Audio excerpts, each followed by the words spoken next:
Practice மட்டும் இருக்குமான்னு கேட்டிங்கன்னா கிடையாது. அதில் வந்து அவங்களுக்கு என்னென்ன தேவைப்படுதோ அத்தனை விஷயங்களை எதெல்லாம் வந்து அவங்க ஃபேஸ் பண்ணுவாங்க, இப்படி ஃபேஸ் பண்ணால் எப்படி வந்து அதுலேருந்து வெளியே வரணும், எந்த மாதிரி மைண்ட் செட் இருக்கும், எந்த மாதிரி ஃபுட்ஸ் எடுத்துக்கணும், எப்படி அவங்க பாதுகாத்துக்கணும், இல்லை எந்தெந்த மாதிரி அவங்களுக்கு எக்ஸ்பீரியன்ஸஸ் வரும், எக்ஸ்பீரியன்ஸஸ் வந்தால் அது எப்படி ஃபீல் பண்ணணும். ஸோ இந்த மாதிரி பல்வேறுபட்ட விஷயங்களை சேர்த்து தான் நம்ம கிளாஸ் அப்படிங்கிறது கொடுத்துட்ருக்கோம்.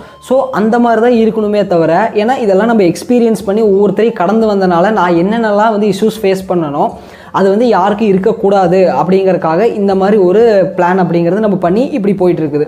ஸோ இப்போ இந்த ராஜராஜாங்க யோகத்தில் எடுத்தோன்னே இறைவன் அடையணும்னா, ஏன்னா இறைவன் அப்படிங்கிற ஒரு பார்த்தீங்கன்னா வந்து ஒரு 10,000 வாட்டு கரண்ட் மாதிரி, ஒரு 5 வாட்டு குண்டு பல்பில் நீங்கள் 10,000 வாட்டு கரண்ட்டை கொடுத்தீங்கன்னா என்ன ஆகும், அந்த பல்பு வெடிச்சு போயிடும். ஸோ அந்த மாதிரி தான் இப்போ நம்ம எல்லாருமே வந்து எப்படி இருக்கோம்னா, வெறும் 5 வாட்டு பல்பு மாதிரி இருக்கும். இறைவனோட கரண்ட் வந்து 10,000 வாட்டு, அதை தூக்கி உள்ளே கொடுத்தோம்னா பல்பு வந்து டமால்னு வெடிச்சிரும்.